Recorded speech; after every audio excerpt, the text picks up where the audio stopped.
Panginoon. At sumayo rin. Ang pagpapahayag ng mabuting balita ng Panginoon ayon kay San Lucas. Papuri sa iyo, Panginoon. Noong panahong iyon, samantalang dumaragsa ang libu-libong tao, ano pat nagkakatapakan sila. Nagsalita muna si Jesus sa kanyang mga alagad. Mag-ingat kayo sa libadura ng mga Pariseo. Ito'y ang pagpapaimbabaw. Walang natatago na di malalantad at walang nalilihim na di mabubunyag. Anumang sabihin ninyo sa dilim ay maririnig sa liwanag, at anumang ibulong ninyo sa mga silid ay ipagsisigawan.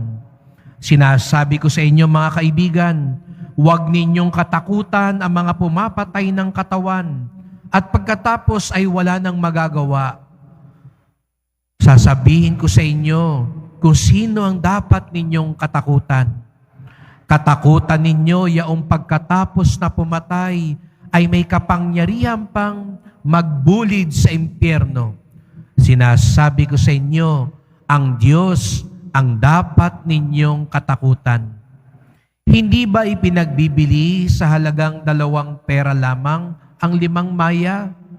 Gayunman, kahit isa sa kanila'y hindi pinababayaan ng Diyos, maging ang buhok ninyong bilang na lahat. Kaya huwag kayong matakot, higit kayong mahalaga kaysa mga maya.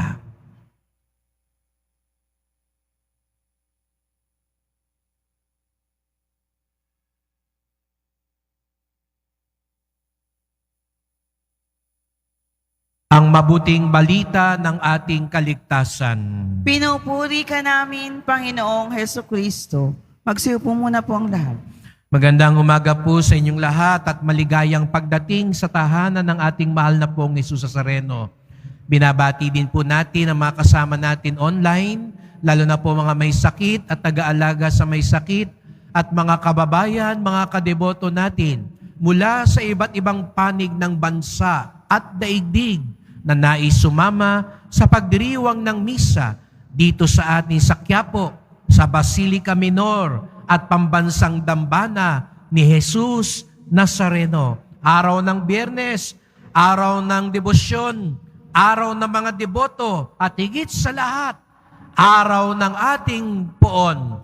Kaya't bigyan natin ng papuri, parangal at pasasalamat ang ating minamahal na Nuestro Padre Jesus Nazareno. Napakaganda po ng mensahe sa atin ng mahal na poon. Una, kung mapapansin niyo po, paulit-ulit niyang sinasabi, huwag kayong matakot. Sabihin mo nga ngayon sa katabi mo, huwag kang matakot. Ayan, mukhang nakakatakot ba yung katabi ninyo? Hindi namamansin? Hindi man lang ngumingiti? Baka natatakot siya, kaya intindihin na lang. Pero sa totoo lang, marami sa atin na narito ngayon dahil marami tayong kinatatakutan. Natatakot ka sa sakit mo ngayon, kaya nagdarasal ka magpagaling. Natatakot ka, wala kang pangmatrikula sa anak mo dahil baka matanggal ka sa trabaho. Naghahanap ka ng trabaho, natatakot ka, baka bumagsak ka sa board, sa exam, kaya nandito ka ngayon. Matagal ka nang wala sa simbahan, buti na lang may exam, kaya nagbabalik. Marami sa atin nagbabalik matapos ng matagal na panahon. Pero marami sa atin, natitiyak ko rin, mas marami ang laging nagbabalik dahil nagpapasalamat. Bagamat maraming kinakatakutan, marami rin tayong pinagpapasalamat. Anong bumabagabag ngayon sa isip mo? Kinakatakutan mo? Natatakot kang tumandang mag-isa. Natatakot ka na walang solusyon ang problema mo. Hindi mo alam saan ka kukuha ng gamot, saan ka kukuha ng pera. Natatakot ka ano ang hinaharap. Marami tayong kinakatakutan. Kaya nga, napakaganda na ngayong Biyernes, ang unang gustong sabihin sa atin ni Jesus Nazareno, huwag kang matakot. Minsan ang kinakatakutan natin, panandalian lamang. Kaya nga sabi niya, huwag kayong matakot sa pumapatay ng katawan. Opo, mahalaga. Mahalaga ang kalusugan, mahalaga ang kaginawahan, mahalaga ang pera, mahalaga ang mga kaibigan. No? Siguro iba ngayon, no? Yung mga mula kahapon, no? Para tayong piyesta sa buong paligid. Iba natatakot, no? Matalo sa eleksyon, no? Natatakot magastos, natatakot mababawi ko kaya yung gagastusin ko. No? Matakot tayo pag naluklok natin, tiwali. Matakot tayo pag ang nanalo, mga sinungaling, mga mandaraya. Kasi ang mas katakutan daw natin, yung may pangmatagalang paninira, pagsira sa atin. Minsan, nauubos ang oras natin sa panglabas. Nakakaligtaan natin yung panloob. Mas natatakot tayo sa panlabas, kaya iba sa atin, gusto maganda ang itsura, maganda ang suot, maganda ang reputasyon. Katulad ng mga Pariseo na laging pinapaalalahanan ni Jesus Nazareno, nakakaligtaan nila yung loob. Napansin niyo po ngayon, nililinis natin, inaayos natin ang ating simbahan. Salamat po sa mga tumutulong at tutulong pa ho. Medyo marami-rami pa ho tayong ginagawang paglilinis at pag-aayos. Alam niyo po yung nakita natin dito, nakikita natin sa patungan ng tabernakulo, kung natatandaan niyo, nandito sa gilid. Maganda siya. Pero natuklasan natin, doon sa loob, may anay, may sira. Wala nang laman yung loob. Yung labas na lang. Baka dumating pala, sabi sa akin, Father, kung di natin tinanggal yan, isang pitik na lang, babagsak na yan. Baka ganun din daw ang buhay natin. Takot na takot tayo na pagandahin yung labas. Pero yung loob, parang sinisira ng anay. Hindi natin akalain na walang laman na yung loob. Hindi natin akalain na mahinang-mahina na ang ating buhay, ang ating kaluluwa. Kaya ang bili ni Jesus Nazareno, huwag kayong matakot sa panglabas. Sandali lang yan. Paganda ka ng paganda sa bandang uli, hindi na ikaw ang magpapaganda, may magme-makeup na sa'yo, sa ayaw mo at sa gusto. Huwag kang masyadong isip ng isip sa susuot mo. Alam mo, bandang huli, hindi ikaw ang mamimili at hindi ikaw ang magsusuot sa sarili mo. Yung taga-punerarya na ang magsusuot sa iyo. At sa ayaw mo at sa gusto, yan ang isusuot mo. Wala ka nang magagawa. At pag na-cremate ka pa, wala na talaga. Abo na lang ang lahat. Pero yung kaluluwa, yung panloob, yun ang pagtibayin natin. Kaya yun yung una nating ipagdasal. Mas katakutan natin. Sabi nga ni Jesus Nazareno, yung magbubulid sa atin sa impyerno. Mas katakutan natin ng kasalanan. Siguro nga, hindi magpapapangit na mukha yung kasalanan. Pero yun ang magpapapangit ng kaluluwa. Siguro nga, hindi yun yung magpapasakit ng katawan, pero yun ang sisira ng kaluluwa. Kaya huwag tayong matakot kung tayo'y kapanalig, kakampi, at sumusunod kay Jesus Nazareno. Huwag tayong pumahayag na parang yung mga anay, yung mga demonyo, yung mga masama, yan ang anay. Anay ng lipunan, anay sa barangay, anay ng kaluluwa na sumisira sa atin. At bakit tayo hindi kailangang matakot? Bakit mas mahalaga sa atin ang pumani kay Jesus Nazareno?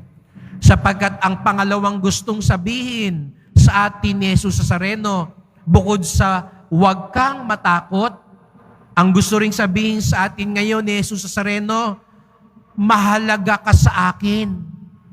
Mahalaga ka. Importante daw tayo. Biruin mo yun? Siguro nga, hindi sasabihin ng ibang taong importante ka. Siguro nga, may mga ibang tao, nilalait ka ngayon, minamaliit ka ngayon. Pero ngayong nagpunta ka dito sa Quiapo, ngayong humarap ka kay Jesus Nazareno, ang gusto niyang sabihin din sa'yo, mahalaga ka. Sabihin mo nga sa katabi mo, mahalaga ka sa Diyos. Ang nagsasabing mahalaga sila sa Diyos at lalo na mahalaga si Jesus Nazareno sa kanilang buhay, pumalakpak ng mas malakas.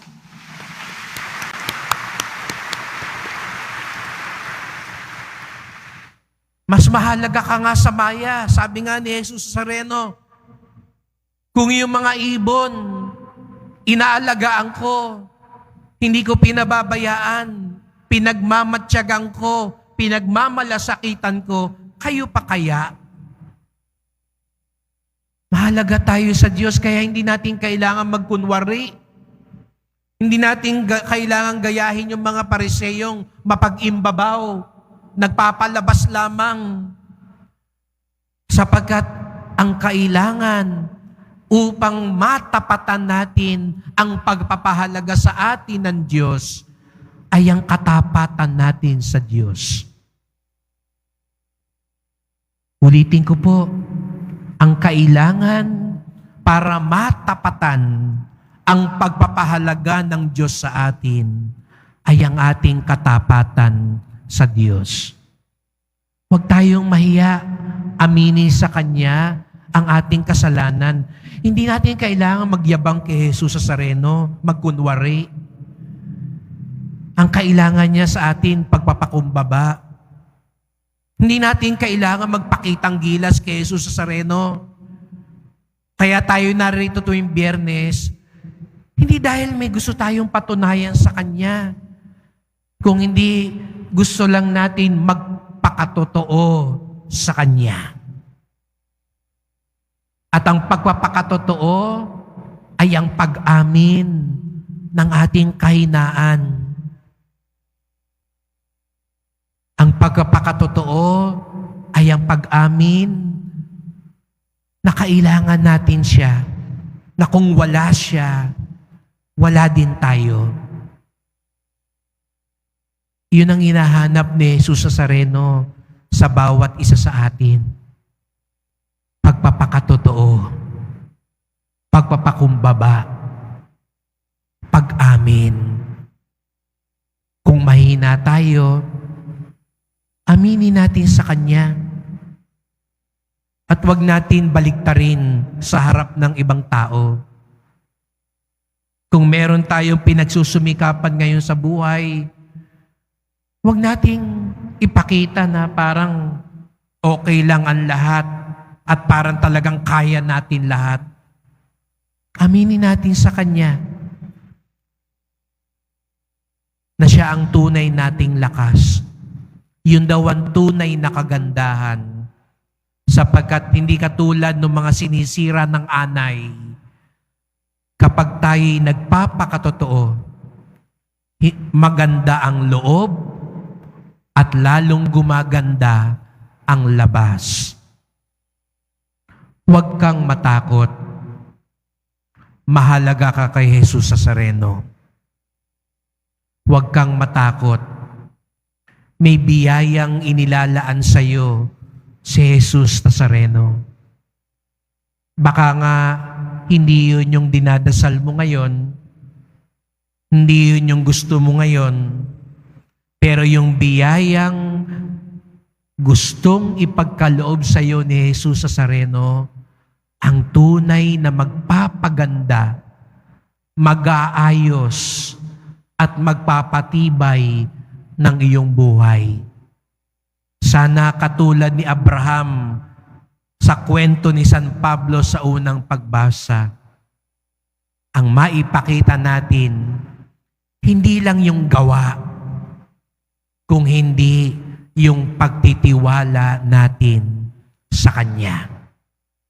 Kaya't sa pagpapatuloy ng misang ito, magdasal po tayo. Mahal na pong Jesus Nazareno, naririto naman kami. Salamat po, hinatid nyo kami dito sa inyong dambana.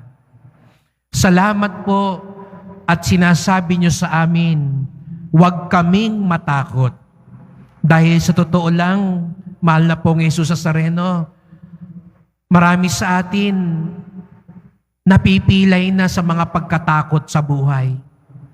Marami sa amin nagkakagulo na, nagkakawatak-watak na dahil sa mga kinatatakutan namin sa buhay. Ipaalala niyo po sa amin, naririyan kayong lagi sa aming piling. At mahal na pong Jesus Nazareno, salamat din po. Pinapaalala niyo sa amin, mahalaga kami. Kahit minamaliit kami, kahit inaapi kami, kahit kami kinakalimutan, maging na mga sarili naming mahal sa buhay, naririyan kayo. Hindi kami pababayaan, hindi kami kalilimutan. Ito ang aming pangahawakan habang nagpapatuloy kami sa buhay. Sapagkat ang tunay nawa naming asamin, hindi ang kagandahan ng panlabas, kung hindi ang kagandahan ng kalooban. Tulungan mo kami maging tapat. Tulungan mo kaming maging totoo.